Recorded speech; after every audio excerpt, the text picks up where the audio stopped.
Ini adalah tazkirah saya yang terakhir. Dalam hidup dunia ni, sebenarnya apa yang kita cari? Yang kita cari ialah kebahagiaan. Ada orang kata, Ustaz, kalau saya lah Ustaz, duit banyak, saya bahagia Ustaz. Dia mencari tuan-tuan sampai kaya, tapi dia tak capai kebahagiaan. Ada orang duit banyak, kaya, dia bunuh diri pun dah. Tapi ada satu orang tuan-tuan, dia jemput saya bagi tazkirah di rumah dia. Dia ni kaya sungguh, tak payah sebut nama, seorang Tan Sri. Saya pergi rumah dia tuan-tuan. Orang kaya macam ni yang kita nak. Jangan kata duit banyak dia tak bahagia. Ada orang duit banyak dia bahagia. Ada orang tuan-tuan duit banyak dia tak bahagia, tapi Tan Sri ni seorang yang hebat. Bila sampai rumahnya, dibuka pintu, dia suruh saya bagi tazkirah. Saya pergi tengok tuan-tuan, ruang tamu rumah dia ni seluas masjid ni. Ruang tamu. Yang paling dahsyatnya bila masuk tuan-tuan, ruang tamu tu bawah dia ialah kolam ikan. Ikan bawah ni. Tuan-tuan bayang, saya nak tanyalah, di Bertam ni ada tak rumah tuan-tuan di bawah rumah tu kolam? Ada tak? Kalau ada tu acak, bukan kolam. Ni kolam ikan. Jadi saya pun dijemput bagi tazkirah. Lepas tazkirah, semayang maghrib sekali. Semayang maghrib di ruang tamu, dia hempak sejadah. Bayang tuan-tuan, kita tak pernah tengok sejadah atas tu, kita berdiri, angkat takbir, ikan lalu. Tuan-tuan bayang, semayang khusyuk tak? Dia tengok ikan. Tak pernah tengok. Allahu Akbar. Habis semayang, doa apa? Ya Allah, saya kata, Tan Sri, rumah Tan Sri ni besar, bawah ni ada kolam renang, ada kolam ikan. Ikan besar-besar lah tu. Berapa beli? Dia kata, saya beli 3 ekor 75,000. Dalam tu Allah, sejuknya. Sejuk kira di situ sejuk. Beza dengan masjid ni, panas nak mampus. Lah kau suka aku panas ada dalam sejuk tuan-tuan. Ni sejuk. Bila sejuk, apa yang berlaku? Nak terkencing. Tan Sri tandas tak mana. Dia tahu Ustaz jalan terus ya, ujung sekali kona kiri. Tandas. Kita pun masuk bilik ayam. Bilik. Punya jauh. Tak mana bilik ayam Rupanya tuan-tuan, rumah tu ada 40 bilik. Ni tak masuk bawah lagi. Bawah tu ada 2 tingkat. Punya dahsyatnya. Saya sampai-sampai dia cari mana bilik ni. Tak sampai-sampai. Jauh. Elok sampai-sampai tengok-tengok ada satu ruang tempat masak. Ada satu bibik. Mana toilet. Rupanya bibik tu bukan orang Melayu. I can't speak Malay. Maksud dia Filipin. Oh sorry, I want to know where is a toilet. Oh, kita cakap orang putih ya. Oh toilet, you go through left, right. Belah kiri. Kita pun jalan lah. Jalan sampai-sampai belah kiri toilet. Tuan-tuan, cermin semua.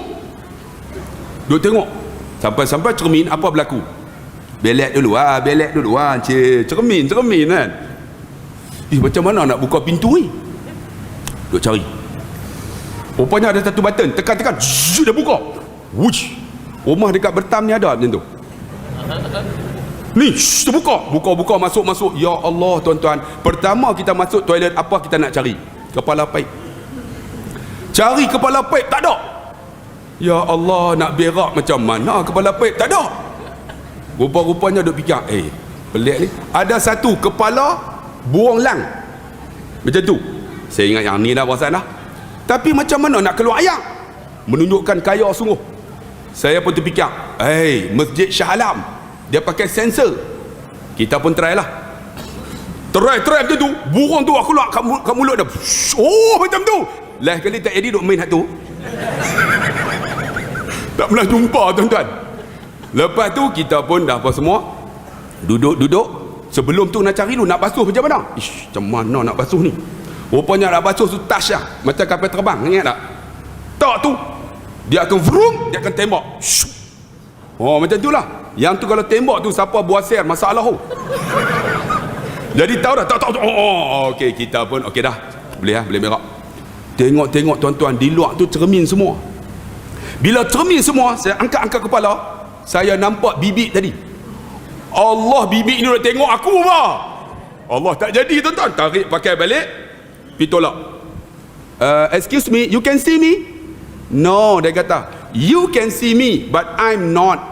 Punya dahsyatnya tuan-tuan, duduk dalam tu nampak orang tu. Tuan-tuan boleh berak tak? Menunjukkan kaya sungguh. Allahu Akbar. Ish, habis-habis apa semua siap keluar. Kita Tan Sri, rumah Tan Sri ni berapa ni? Dia kata 158 juta 1 ekar rumah dia. Tan Sri, di luar saya masuk ada 14 biji kereta, semua hebat-hebat. Tan Sri, macam mana cara cari duit? Dia kata, saya buat ustaz, duit ini tak ada satu pun duit yang haram, semuanya halal ustaz. Saya buat rumah ni ustaz bila saya dengar tafsir Al-Quran yang dibaca oleh Dr. Zahazan. Satu ayat dia kata, al-jannah tahtal anhar, syurga di bawahnya ni sungai. Bila sungai saya nak gambar, saya takut saya tak masuk syurga ustaz. Jadi saya buatlah umpama syurga. Rumah saya ni di bawah ni macam sungai, ada ikan ni, punya dahsyatnya. Saya kata, ya Allah Tan Sri, semua tu Camry semua ni, Camry tak apa, Ferrari apa semua ni. Ish. Dia kata, ustaz, kereta saya ini saya dah atok dah, setiap kereta ni ada hari untuk pergi ke masjid. Tuan-tuan, bila dia kata macam tu, ya Allah, kereta ni setiap hari ada untuk pergi masjid. Kita ada kereta haram masjid mentawak mai. Tu pun berlagak bukan main kan. Allahu Akbar. Ada orang tak ada kereta tuan-tuan, dia main masjid dengan apa? Naik motor. Ada orang tuan-tuan, dia tak ada motor, dia main masjid. Itu orang yang hebat, dia jalan kaki. Ada orang tuan-tuan, dia ni nak jalan kaki pun tak ada dah, tapi dia main masjid dah, kaki kena potong. Kecil mana? Main juga. Ada orang tuan-tuan, dia main masjid dah. Sebab apa? Dia duduk sebelah masjid, kubur, mati ya tuan-tuan. Sebab tu tuan-tuan, orang kaya dia bahagia. Kerana apa tuan-tuan? Saya nak kata, apa itu bahagia? Ada orang dia kata, ustaz, kalau saya ustaz, saya ada anak ustaz, saya bahagia. Ingat tuan-tuan, ada orang dia tak ada anak sampai ke mati, tapi dia bahagia. Apa bahagia? Ada orang kata, ustaz, saya kalau dapat isteri saya kahwin, bahagia saya. Ada orang dia tak kahwin sampai mati, namanya Abdullah bin Amru Al-As. Amru Al-As yang membuka akan Mesir. Kalau tuan-tuan pergi Mesir, saya pernah duduk tuan-tuan sebulan talaqi untuk baca satu kitab Asybah wan Nadhair.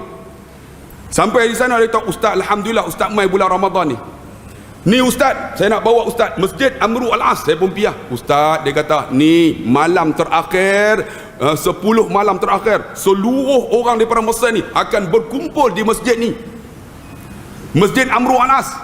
Anaknya Abdullah Amru Al-As tak kahwin sampai mati, tapi dia bahagia. Saya kata, mai semua ke? Ya, mai 10 malam terakhir mereka akan sembahyang di Masjid Amru Al-As. Kerana apa? Saya tanya. Pasal Jibril turun. Saya pun terkejut, Jibril turun? Betul ke? Tak, imam tu nama Jibril. Abdullah bin Amru Al-As tak kahwin sampai mati. Orang tanya, kenapa wahai Abdullah tak kahwin? Dia kata, aku takut aku kahwin, aku lupa akan hadis Nabi, akan agama Allah. Dia bahagia. Sebenarnya apa bahagia? Ada orang kata, ustaz, kalaulah saya dapat seorang isteri cantik, bahagia. Ada orang dapat isteri cantik bercerai. Betul tak? Ada seorang pemuda jumpa saya, ustaz, saya nak cari isteri cantik dan solehah. 7 tahun cari, dah dapat ustaz. Saya kata, dapat macam mana? Cantik solehah.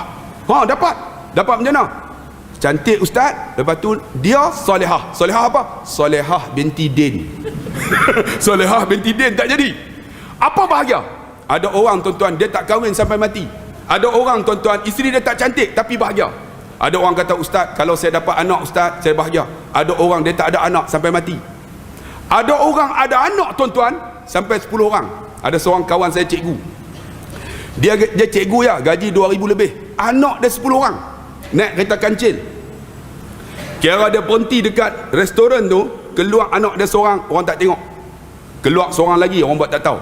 Keluar ketiga, tak apa lagi. Keluar keempat, semua pakat kalih. Kelima, 5 dia berkata, 6, 7, 10. Lepas tu dia tanya, cikgu, anak cikgu 10 orang, macam mana boleh boh dalam kancil ni? Dia kata, saya boh. Loh, ramainya, susah senang. Dia kata, cikgu.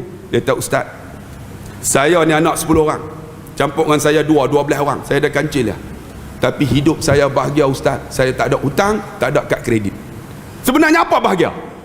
Nanti nak cerita ni. Ada orang kata, ustaz, Kalaulah saya ustaz, ada mak, ada ayah, saya bahagia. Ada orang tuan-tuan, lahir-lahir mak ayah tak ada, tapi dia bahagia. Ada orang dia kata, ustaz, kalaulah ustaz, saya dapat pangkat bagus, bahagia. Ada orang dia pionnya, tapi dia bahagia. Apakah bahagia? Bahagia dalam Islam kata, apabila kamu reda apa Tuhan bagi, itu bahagia. Reda. Bini tak ada, ya Allah, aku walaupun tak kahwin, ya Allah, aku reda, ya Allah, ini pemberian padaku. Ada orang perempuan tak kahwin sampai mati, tapi dia reda, itu satu kebahagiaan. Ada orang tuan-tuan rumah sewa ya, gaji tak banyak, tapi dia reda, itulah pemberian Allah pada dia, dia akan bahagia. Ada orang tak ada anak tuan-tuan, tapi dia reda, dia bahagia. Ada orang ada anak perempuan semua, tapi dia reda, itu bahagia. Sebab itu kebahagiaan ni, bila kita reda apa Tuhan bagi, itu bahagia. Dan alhamdulillah, orang Islam dalam Ramadan ni Allah bagikan dua kebahagiaan, farhatan ni kita ni akan dapat ni, farhatan ni, dua kebahagiaan. Pertama, bahagia ketika mana iftar, ketika buka puasa. Kita lapar ni tuan-tuan, lapar tengah ni, bila buka puasa semua sedap, betul tak? Itu satu kebahagiaan. Ayak sejuk sedap, ayak panas sedap, ayak soya sedap, ayak apa nama tu, asam buih sedap, ayak oreng sedap, ayak semua sedap. Sebab apa? Allah bagi kebahagiaan ketika berbuka. Letak-letak tu ayak sejuk, nak cerita tak erti kan? Sedap, itu bahagianya tuan-tuan. Yang kedua apa? Ketika liqa rabbih, bertemu dengan Tuhan kamu, kita akan bahagia. Kita akan bertemu dengan Allah, satu kebahagiaan yang tak pernah kita dapat semasa hidup dunia. Sebab tu tuan-tuan, bahagia kita ni ketika Ramadan ni, saya nak bagi tahu. Tadi saya bagi tahu, kamu redha apa Tuhan bagi, tapi kebahagiaan dalam Ramadan ni kena rebut sungguh. Saya last malam ni, hari ni, bang, carilah satu kebahagiaan bila hari raya nanti. Kalau boleh, pergilah ziarah orang-orang yang terdekat, yang lebih tua daripada kita. Ni raya ni, tapi banyakkan kita pergi ziarah kubur. Tuan-tuan, hari itu ialah hari yang paling bahagia bagi kita, hari raya. Hari raya bukan hari sedih, hari gembira. Bila gembira tuan-tuan, Nabi SAW tengok dalam hadis, kalau dia hari raya puasa, dia akan main jalan ni, dia akan balik jalan ni, dia akan jumpa ramai orang untuk minta maaf. Hari itu hari paling bahagia tuan-tuan. Jadi kita macam mana? Kalau boleh tuan-tuan nak ziarah kubur, ziarah sekarang. Hari itu cari orang yang lebih tua daripada kita. Siapa? Mak ayah kita. Kalau boleh jumpa mak ayah kita dulu. Jumpa mak ayah kita tuan-tuan. Mak ayah kita cukup bahagia bila anak dia balik. Jumpa, cium tangan dia, kalau boleh cium pipi dia, cot cot cot cot. Kemudian sebut, mak, maafkan saya mak. Bila mak kata aku maafkan kau, itulah hari yang paling bahagia bagi seorang anak. Cari tuan-tuan mak ayah. Kalau tak ada mak ayah, cari mak mentua, pak mentua. Mak mentua, pak mentua, pergi jumpa tuan-tuan, cium tangannya. Sebab saya ada mak ayah. Mak ni tuan-tuan, doa mustajab. Saya cerita tuan-tuan, saya pernah duduk universiti tuan-tuan, telefon mak, cik nak periksa mak, oi, esok kertas susah, mak tolong doa boleh tak? Doa mak mustajab. Dia tulis doa dalam telefon, ya Allah bagilah dek-dek. Tuan-tuan tahu tak dek-dek? Dek-dek ni siam tu maksud dia budak-budak. Mak saya doa, ya Allah bagilah dek-dek, ya Allah boleh jawab. Dia panjang belakang, sebab apa? Mat Arif Lin Sukun. Bagilah dek-dek boleh jawab. Lepas tu dia letak. Saya pun tak dan nak kata apa. Pi esok tuan-tuan, masuk bilik peperiksaan, duduk, dia pun letak kertas, semua boleh jawab. Haram tak betul pun. Rupanya dia doa boleh jawab ya. Sepatutnya boleh jawab dan betul, baru betul. Silap doa tuan-tuan. Sebab tu tuan-tuan, ni hari raya nak cari kebahagiaan, jumpa mak ayah, cium tangan dia, cium pipi dia, mak maafkan saya. Bila mak maaf, satu kebahagiaan tuan-tuan. Kalau ada mak mentua, balik tuan-tuan. Saya ada mak mentua, ada pak mentua. Ingat masa saya menikah ni, pegang tangan ni, pak mentua saya cium tangan. Bila cium, saya cium pipi dia, cot cot cot cot. Dia kena cium tu, dia teriak. Orang tua teriak, huduh tuan. Saya kata, pak, pasal apa duk teriak? Dia kata, apa? Aku ada 13 orang anak, seorang pun tak pernah cium pipiku macam hang. Tu yang dapat tanah 2 ekar. Tu strategi bro. Sebab tu tuan-tuan yang dikasihi dan rahmati Allah, Ramadan habis, raya ni satu kebahagiaan. Jumpa mak ayah, terutama mak mentua kita. Kalau ada mak mentua, cium tangan dia tuan-tuan, cium pipi dia, mak maafkan saya mak, mak mentua maafkan kita, alhamdulillah. Saya cerita tuan-tuan, 3 tahun dulu Masjid Padang Serai, saya baca khutbah. Tuan-tuan ingat tak hari raya jatuh hari Jumaat, saya baca khutbah Jumaat. Bila baca khutbah Jumaat, saya buat nada sayu. Saya memanglah mula yang lantang kan, bila nak tarik orang untuk menangis, kita buat nada sayu. Kita psikologi, kita buat nada sayu, cerita sikit tentang Nabi, teriak habis. Orang lelaki ni tengok susah nak teriak macam tuan-tuan lah. Bila teriak dia buat tengok ke atas. Dia buat macam tu. Sebab apa? Dia kontrol ayat mata jangan jatuh. Hingui masuk dalam mulut dah tuan-tuan. Hingui mana boleh kontrol kan? Dia kontrol. Saya tengok, nampak semua teriak. Bila habis teriak, saya kata, tuan-tuan, hari ni hari raya, Tuhan ampun dosa hamba-Nya. Allah ampun dosa kita kosong-kosong, tetapi kita dengan makhluk kena minta maaf. Terutama ibu dan ayah, adik-beradik, sudahlah, jangan duk bergaduh, kata hari ni hari raya. Lepas tu saya buat khutbah kedua, buat nada sayu, cerita Nabi, teriak semua. Bila teriak, biasalah habis sembahyang Jumaat, orang main salam hari raya. Tiba-tiba saya tengok di belakang ada seorang pakai baju Melayu, badan sadu ni. Dia tengok saya atas bawah dengan muka tak senyum tu, macam jebon. Saya jebon tu biasa, muka. Saya duk tengok, dia ni macam nak main tumbuk aku ni. Saya pun genggam tangan, sedia untuk ditumbuk. Sebelum dia tumbuk, saya tumbuk dia dulu lah. Tiba-tiba habis semua dia main meluru kat saya. Dia pegang tangan ni, dia cium tangan saya, dia peluk, dia teriak atas bau saya. Dia teriak. Saya kata, abang, awak teriak macam ni. Ustaz, khutbah Ustaz menyentuh hati saya. Saya kata, menyentuh macam mana? Ustaz, saya dah tak balik rumah mak dan ayah saya selama 16 tahun. Bukan jauh bang, Padang Serai bang, cerita tak bohong bang. 16 tahun tak balik. Pasal apa? Kami bergaduh masalah faraid, harta. Simple ya, saya psikologi. Saya bisik kat telinga dia, abang, harta boleh cari bang, mak ayah tak ada ganti. Dia lagi teriak, dia angkat-angkat, hingui penuh tebu aku. Kita pun tak kata apa, dia pun duduk tu. Saya kata, abang balik bang, mak ayah tak ada ganti, harta boleh cari bang, saya nak balik ustaz. Saya kata, Allah. Petang tu tuan-tuan, dia balik. Seminggu lepas tu dia telefon, mak ayah dia lunas lah.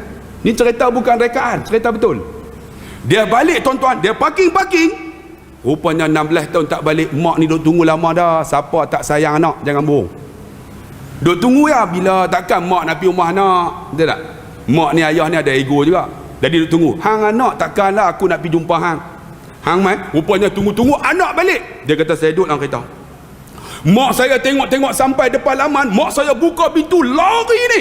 Bukan nak halau saya, pergi buka pintu saya, tarik tangan saya, peluk, lalu bisik kat telinga saya, pasal apa hang tak balik? Dia kata, aku dah maaf hang 16 tahun dah. Dia kata, ustaz, saya menangis ustaz. Menangis ustaz. Rupa-rupanya saya tak balik 16 tahun. Ayah saya lumpuh. Ayah saya tengok saya balik, dia pegang tungkat gagah jalan. Sampai kat pintu, tak boleh gerak dah. Saya meluru kat ayah, saya pegang tungkat, saya tak tepi, saya peluk. Ayah saya kata, wahai anakku, aku maaf hang lah 16 tahun. Pasal apa tak balik? Tiba-tiba mak saya mai daripada belakang ni, peluk kami 3 orang. Serentak mereka sebut, wahai anakku, aku dah maafkan kamu 16 tahun.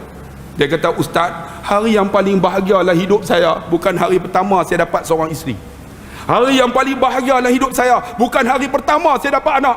Hari yang paling bahagia dalam hidup saya bukan hari pertama saya dapat gaji. Tapi hari yang paling bahagia dalam hidup saya bila mak dan ayah saya kata, wahai anakku, aku dah maafkan kamu 16 tahun. Ustaz, khutbah ustaz menyentuh hati saya. Ustaz, itulah satu kebahagiaan. Bang, raya ni bang, siapa ada mak ayah, balik dulu jumpa mak ayah, cium tangan dia. Bang, minta maaf bang, ini satu kebahagiaan bagi mak dan ayah. Kalau tak ada mak ayah, cari orang yang alim dalam taman kita ni. Siapa paling alim? Pergi jumpa dulu. Sebab kita boleh baca Quran, kita boleh faham agama, bukan kerana kita, tapi kerana orang alim ni. Pergi minta restu bang. Dan jangan lupa tuan-tuan, bahagianya bagi kita itu, tapi bahagia bagi budak-budak ni, apa dia tuan-tuan? Apabila pergi raya, jangan lupa bagi duit. No adik no? Adik, saya nak tanya betul-betul adik, pernah tak adik duduk mana taman ni Adik mana? Penaga. Ada tak duduk di Penaga hampir raya, hampir rumah tu orang tu tak bagi duit? Hang ingat tak? Ingat tak? Ada tak rumah tu pi, Assalamualaikum, nak balik dah, dia buat tak tahu ya. Ingat tak? Ha, tengok dia ingat, tengok. Nama apa? Nama apa? Ha, tak? Tengok, dia ingat tu. Bang, bagilah bang sikit pun tak apa. Budak akan ingat sampai mati. Saya ni umur 49 ni. Ada satu rumah tuan-tuan, cikgu. Saya pergi raya budak-budak. Assalamualaikum. Dia tengok-tengok. Ha, mai apa? Mai nak raya. Ha, masuk. Dia cakap macam tu. Kita pun masuk lah. Makan, mantap. Raya makan. Memang dia ni cengih. Kita pun makan lah. Kenyang dah, pi merata dah. Mai raya nak makan lah. Kita pun makan lah. Habis makan, habis dah. Nak raya beliau. Nak raya apa? Makan tak habis tu. Minum ayam. Kita pun minum jugalah. Takut. Habis minum. Nak balik, nak raya dengan cikgu. Ha, dah habis balik dah tak? Dah nak balik dah. Dah nak balik. Dah duit raya tak ada. Duit apa duit dah tak? Makan sudah. Balik. Saya ingat tuan-tuan. Ingat sampai lah ni. Bila saya bawa kereta tuan-tuan lalu rumah cikgu tu, saya abang kat anak saya, cikgu ni, aku pergi rumah dia tak bagi duit. Anak saya kata, ayah 18 kali dah ayah dia sebut. Dia kata. Oh, ingat tuan-tuan. Adik ingat tak? Handuk mana? Saya lugak, pernah tak pergi rumah ayah orang tu tak bagi duit? Tak ingat? Hang terus sungguh hang tu. Ingat tak? Ada tak pergi rumah orang tak bagi duit? Ada? Ingat no? Siapa dia? Pak Ali. Sebab tu tuan-tuan, ingat, bahagia kita bila kita ada mak ayah. Tapi anak paling bahagia bila pergi rumah orang bagi duit. Bang, bagilah bang, sikit pun tak apa. Seronok anak-anak kita. Dan insya-Allah tuan-tuan yang dikasihi dan dirahmati Allah, saya nak berhenti 5.5 aja. Kan? Bahagia bagi tuan-tuan ialah alam akhirat nanti. Kalau yang paling bahagia ialah apabila kita semua bertemu dalam syurga Allah, itu paling bahagia. Betul tak? Kalaulah saya masuk syurga, saya nak tarik tuan-tuan semua masuk syurga. Tuan-tuan nak tak? Yang dalam masjid ni lah. Yang duduk di luar tu tak ada harapan. Sebab mereka keluar duduk di luar pada muka mereka. Tapi kalau tuan-tuan masuk syurga, tuan-tuan jangan lupa Ustaz Abdullah Khairi. Saya dosa banyak bang. Harap tuan-tuan lah boleh tarik saya. Kalau tuan-tuan masuk, jangan lupa saya ya. Kita sama-sama masuk syurga. Itulah hari yang paling bahagia. InsyaAllah saya berlima hari dah. Kalau ada silap, salah, kalau jerkah tuan-tuan tersentuh hati, saya mohon maaf. Saya manusia biasa. Kalaulah tuan-tuan nak tolong saya, kan, saya ada Mahat Tafiz. Mana pelajar saya? Tu pelajar ni dia bawa buku satu lot RM50. Tuan-tuan bagi sana, dia bakoyak bagilah. Dia ada akad sikit, dia akan angkat, dia akan tunggulah. Jadi saya nak bergerak pergi Matin, diperoleh untuk ada program malam ni. Saya mohon maaf banyak-banyak jika apa yang saya sampai ni ada baik. Sebab ni kalau tuan-tuan tengok rintutan-rintutan tu, sebenarnya ada kebaikan, ada kajian yang dibuat, bukan semata-mata ceramah. Tu pelajar-pelajar ni akan tunggu di belakang tu. Jadi tuan-tuan bayar RM50. Kalau tak cukup RM50, bagi kat budak-budak ni, mereka akan simpan untuk nak buat surau. Tuan-tuan pergi tengok, ada surau yang sedang naik tapak dah, untuk kita bina untuk nak masuk tahun depan. Orang tua-tua boleh main mengaji di pondok saya lah. Bukan pondok biasa, pondok ni dengan ada aircon, dengan ada tempat masak dan sebagainya. Boleh main duduk. Kalau perempuan, kita duduk belah sini, belah kiri. Memang satu rumah 4 orang perempuan. Yang tu perempuan yang tak kahwin lagi. Yang lelaki tak kahwin ujung sana. Jadi yang tengah ni kelamin, yang kahwin. Jadi bila tak kahwin, kita bertemu lah. Depa kahwin di tengah. Senang cerita tuan-tuan. Senang cerita tuan-tuan. Jadi tahun depan insya-Allah kita nak buka tu. Tapi nak buka tu kita tak ada duit tuan-tuan. Tapi alhamdulillah saya bagi tahu kemarin orang yang banyak membantu saya, orang bertam. Orang bertam ni. Alhamdulillah di antaranya membina satu kolam renang di Mahat Tafiz saya. Orang bertam. Terima kasih banyak-banyak, tak payah sebut nama, dia orang yang berada lah. Jadi kalau tuan-tuan nak bantu, kan tak ada duit, sikit RM1-2 bagi kat pelajar-pelajar ni. Atau kalau ada RM50, tuan-tuan nak kongsi boleh, satu lot RM50. Adik duduk situ. Ni Wan duduk tu, koyak je. Amal duduk tu. Jadi terima kasih banyak-banyak. Saya mohon maaf. Ingat betul-betul 2 rangkap pantun saya pergi ke Dubai membeli meruku. Kakak semua di belakang, bye-bye. Tuan-tuan semua, I love you. Kita jumpa lagi. Sekian, wassalamualaikum warahmatullahi wabarakatuh. Takbir. Allah.